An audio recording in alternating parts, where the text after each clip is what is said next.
Alright, so it's 1 in the morning. I couldn't sleep because these precious things just keep me warm. So I'm going to tell you how I became a felon. You want to hear it, don't you, buddy? I know. Stay down. Stay down. So it was on my second marriage. I wasn't exactly the greatest husband. Twice. Get down. Get down. Get down. Get down. I wasn't the greatest husband twice. I do my best then. I got my taste of karma. I realized how real it was.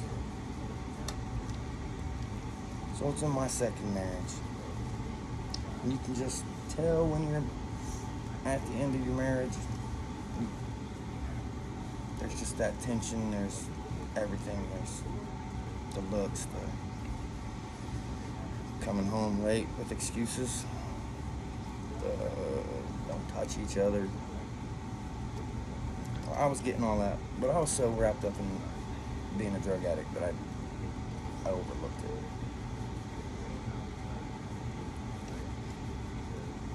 So I find some messages on my then wife's phone. It's blatantly clear she's got her boyfriend at work. She kept shut up for a couple weeks. Mind you, my wife worked at Whirlpool, and I really didn't have to work. So, about the time I finally said something and started a fight, of course she had refused to give me my money. So I let her know that I knew everything, and I was the biggest liar. I was, making stuff up. I'm paranoid, on drugs.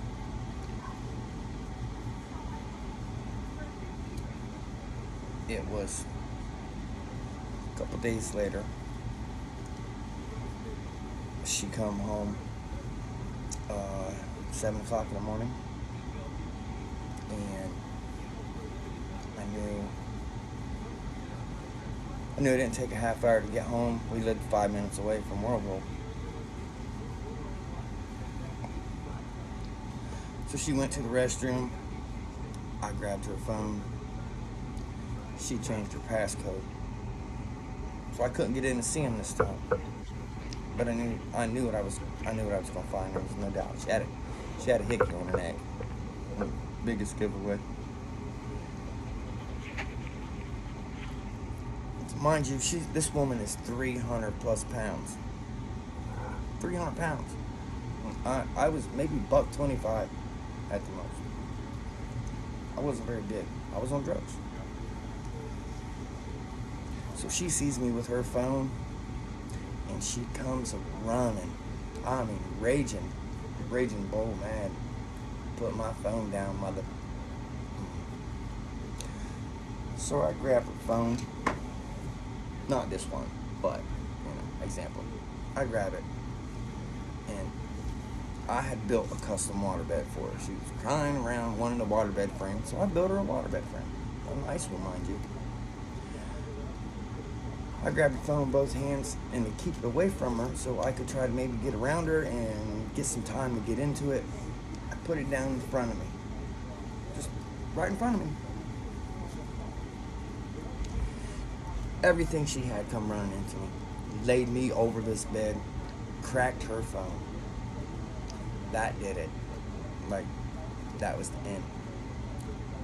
From that point, I was a felon. And I didn't even break the phone. I didn't break her phone. I bought her phone 2-3 months before that because I ended up with about 10 grand. I went to Florida my first time, and when we come back from Florida, I had bought his phones down there. bunch of clothes, nice shoes. I've always liked my shoes. So we get back, and all this happens up to this point. When she heard her phone crack, I had already had my bags packed that night. I knew what was going to happen. So, we got into a fight. And I don't mean fist fight. I just mean, the yelling back and forth. Well, cops come. They made me leave. I ended up going to my egg donors.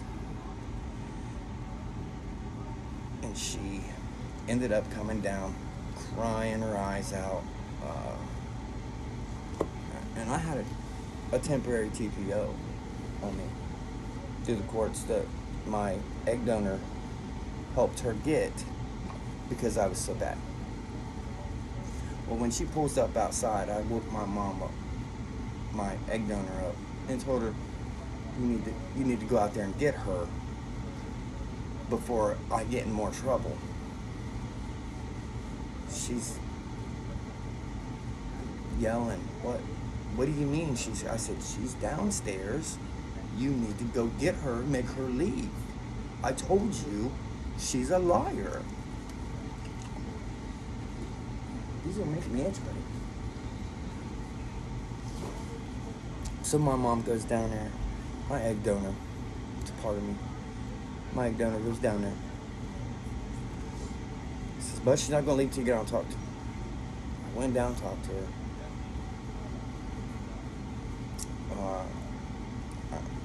I don't know. I think we messed around in the truck. She wasn't going to be happy until then. So, I spent 2 days there. And then she came the third day and said, I got the TPO dropped. You can come home, go get your stuff. Here's $100. Do what you gotta do. But just come back home to me. I'm done with this guy, I'm done with this guy, I'm done with this guy. I'm done messing around, period. I might just do this marriage and my first marriage. I cheated. I was a cheater. Until my wife now, I was a cheater. I'm not proud of it. So she went to work that night. Actually, I think I spent 2 days. So then the second morning I was bad because she dropped the TPO.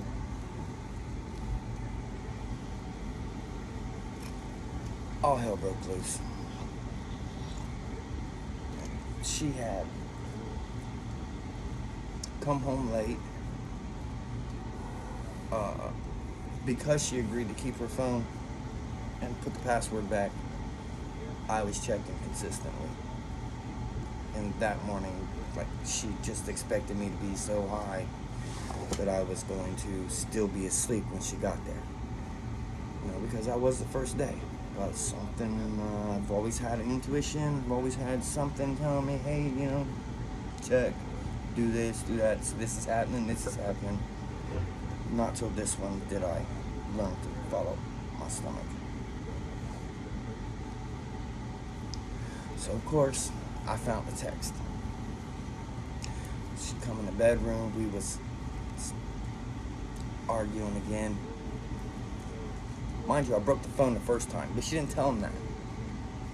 She didn't tell him that at all.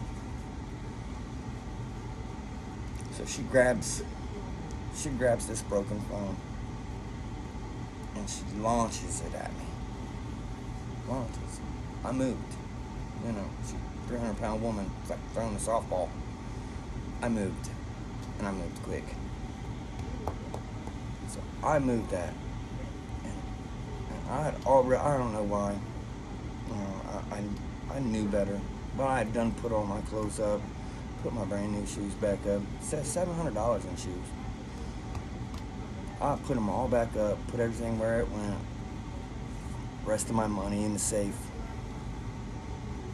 We're fighting, not physically, me anyway. She's on a rampage again. And the next thing I know, I'm telling her, you know what? I'm leaving. I'm done. This doesn't work for me. You're not going to stop. And obviously, I'm not going to stop doing the things you want me to stop doing. So, AKA drugs. AKA cheating also.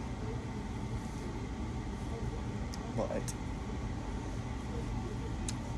she picks up a big 3-wick burning candle. I know you ladies know what those are. So she proceeds to launch that at me, and it hits the TV. Big 65-inch TV we had in the bedroom. And it leaves a crescent, like a crescent moon. It left that in the TV.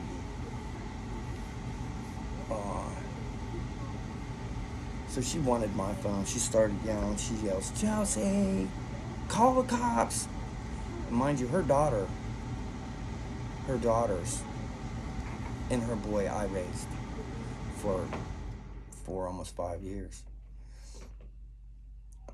Their dad, aka a stepdad, had passed away in a car accident when we had first got together. Like, it wasn't even 2 weeks into it, and apparently, he was out drinking, wrapped the car around a pole. She looked her mom in the eye and told her, "He's not doing nothing, Mom. You are." So she yells for Desi. "Desi, call the cops. Desi, call the cops." And she's just frantically crying. She don't want to call the cops. She don't want me to go to jail. She don't want no more cops there. It was her dad that wrapped the car, Desi's.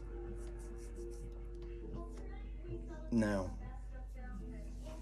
because her daughter wouldn't call the cops, she grabbed my phone to call the cops. Now, you remember I told you I didn't physically break her phone intentionally,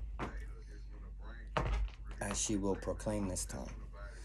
But I did yank my phone out of her hands that I bought and cracked it over my knee.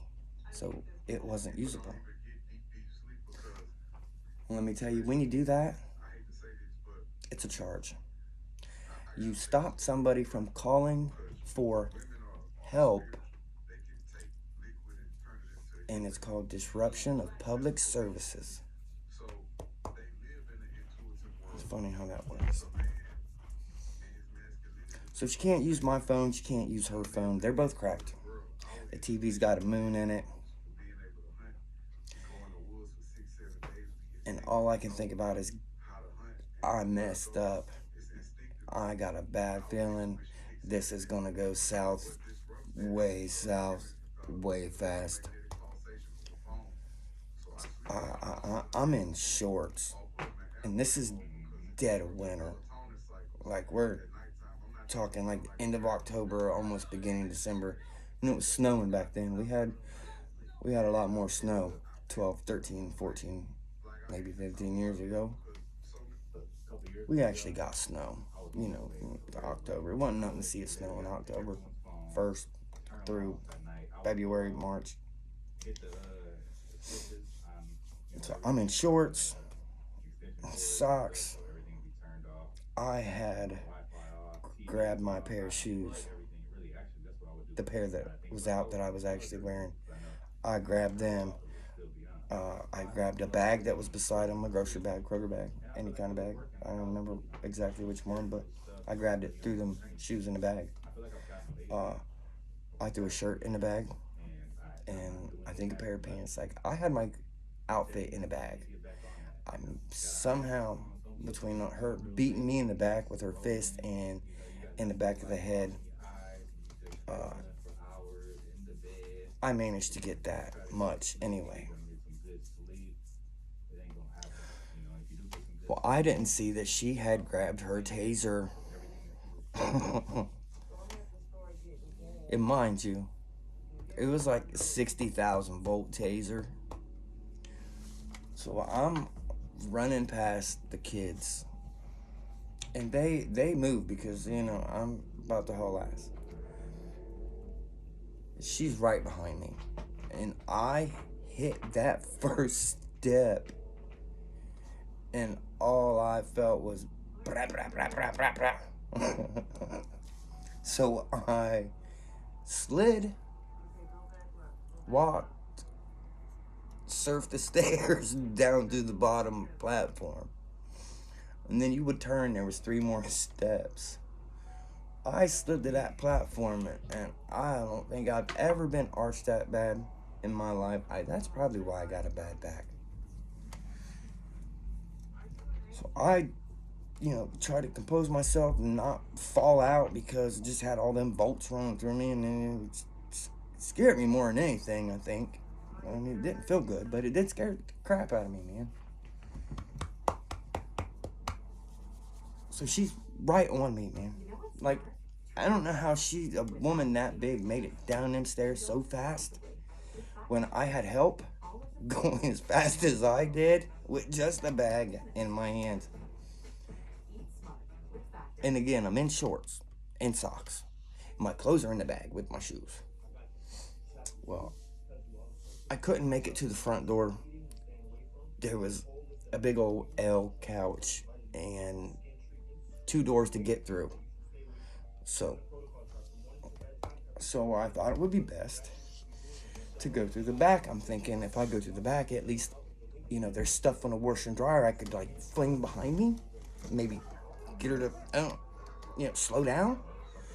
So I make it there, and I did exactly that. Soap powder on the floor, whatever was up there was on the floor behind me. I made it out the door without her touching me one more time. Now, I run down the street a block away. I made it a block.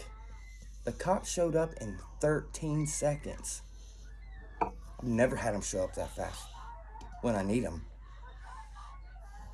Because it was a woman and a domestic violence going on. They were there. So I made it a whole block away. When I hit the second block, luckily my family lived in that. And I don't mean like brother, sister, cousin. Like, these were kind of like my cousins whom I grew up with, because I always stayed with my cousin Dirk. I'm half naked, and everything is going like so fast around me, but yet I'm hearing everything. I heard his belt unlock. I heard him pull his gun, and I heard him say, "Stop, Houseworth." So I threw my stuff in these guys' doghouse, and I was headed to jump the fence, and I heard him cock his gun back. I don't know if it was a taser gun, but in my mind it was a 9mm, because that's what MPD gets registered to them. Now they get taser guns, but they didn't back then. I don't think they did back then. I think I'm pretty sure it was a real gun, or I would have just kept going. I was too far for a taser. So I stopped dead in my tracks. I put my hands up.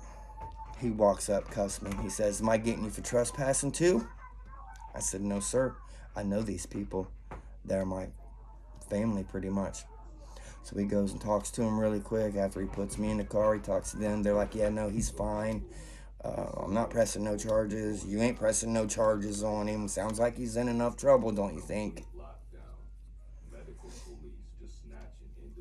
So they get me to the jail, man. I spend 3 days in there before I even know what I'm charged with. I spent 45 total. My charges were an F1 breaking and entering, an F2 domestic violence, an F3. What was the F3? Breaking a TPO. A TPO violation was the F3.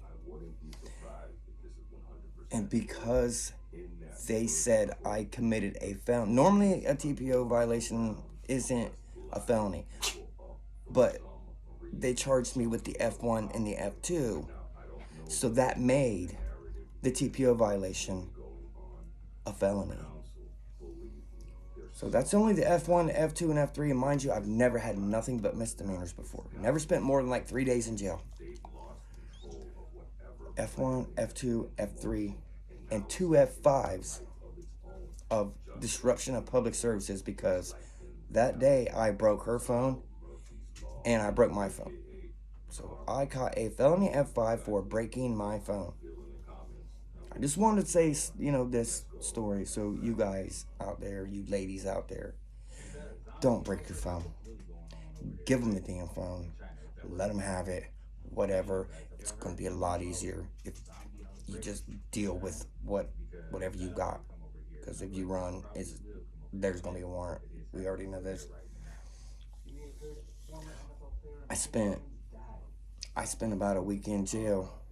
And in that week's time, in her report, she said I hit her. They come back for 2 days, taking pictures of her body, no marks. They found these little marks from work where she's reaching in, putting these screws in, and puncturing herself. So it almost looked like separate, like teeth marks. So they let her change her story to I bit her and ran out the door. Now when the judge or the prosecutor or whatever actually got to look at these marks, he's like, those ain't teeth marks. You can't charge him with that. So they let her change her story a second time. Let her change it a second time to I hit her. But the marks had went away before they could photograph them. I know what that part was all about. I'm in jail, and I get a letter from a mutual friend, but the letter is hers. The letter is Christy's, the wife's. And in this letter, I wish I could find it. I was going to read it to you guys and let you guys see for yourselves. I'm still going to find it and post this letter. As soon as I find it, I'm going to read it to you guys, and I'll attach it to this video, like it leads to. She begged me not to tell the cops that she was lying. Please don't tell the cops I'm lying. I don't know what I'll do if I have to go to jail. There's nobody to take care of my kids. Mug would have shut his mouth and just took it and went to jail if me and him was fighting. If you was him, he would have just shut up and took the railroad. I'm not him. I wasn't about to go to prison. So I handed that letter to my attorney. My attorney says, well, it's like this, Mr. Houseworth. You can either take this plea they're giving you. They're going to drop the F1, the F2, and one of the F5. You're going to get stuck with the F2 or F3. If you can't take this deal and get out today, you're going to have to wait in here until you find another lawyer, because I'm moving to Delaware, and that's it. That's all there is to it. So take the deal and get out today, or fight this in a hearing and have to wait for a new lawyer and go all through the process of telling my story again. I wish I would have just done that, but 45 days in jail. That one good thing came out of it. I was clean for a little bit then. I have 7 years now clean, but I lost my middle brother to addiction. That's pretty much why I'm clean. I mean, you can say, yeah, we only get clean when we're ready. But was ready. That just made me realize, like your last high could be your last high, and you not even know it. Just like you, at some point, you went outside to play with your friends for the last time. You never realized that it was your last time. But if y'all like this, I might make some more. You guys are shit. Pardon my language. If you heard my stories growing up, I tried, the first time I did blow, I was 10 years old.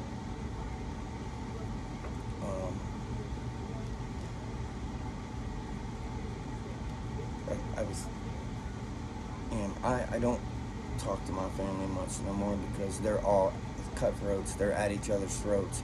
They're all better than the next one. I have a few cousins that I talk to. I could care less about the rest. They've all proven themselves one way or another. When you don't have something to offer these people,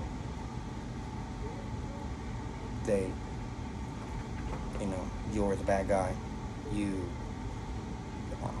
I'm never going to be nothing more than a drug addict in their eyes, but they're never not going to be alcoholics and drug addicts themselves. So it's kind of like the pot calling the kettle black. It doesn't matter, I'd rather not talk to them. I've been clean. I thank my wife for that. Between her and losing my brother, that's enough for me. I'm just good. As far as being a felon, I honestly believe that at least 10%. There was about 10 guys out in the county when I got there, in the holding cell. There was 3 holding cells. Each one probably had 10 guys in it. So, the percent might be less, but, just in my cell, out of the 10 people that was in there, I was guilty of breaking my phone and guilty of breaking the TPO, but I was told, I dropped it and I didn't come home. You don't make them show you paperwork, and don't go to their house and see the paperwork. Make them bring it to you. So, you still get in trouble. At that time, if I was in Walmart and Christy and her kids walked in, I was told to put my stuff down and walk out. If not, I was in violation of the protection order because she had more of a right to be there than what I did because I was the aggressor. I'm the felon. I've done a lot of stupid shit in my life, man, but I've never hit a woman. I can't say I think I did backhand one.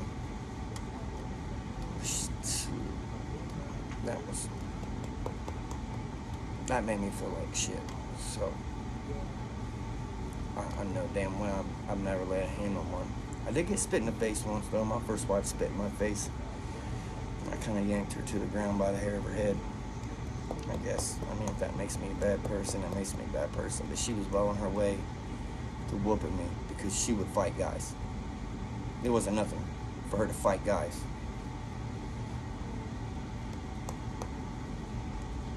But, you guys got questions, I'll answer them. I hope you all have a happy new year.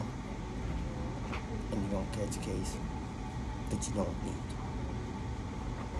Dixie girl, I'm going to tell everybody good night. Good night.